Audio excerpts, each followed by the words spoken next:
الملك ياسمين عبد العزيز يعلق على حديث مدحت شلبي بعد توقف مباراة الأهلي وبالميراس.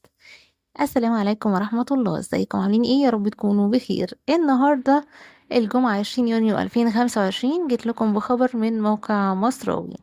فضلا وليس أمرا الدخول على القناة ونشترك فيها ونفعل زر الجرس ولايك على الفيديو لو عجبكم ووصلكم قبل أي حد تاني، وشير كتير عشان نوصل لكل الناس. ونبدأ بتفاصيل الخبر اليوم.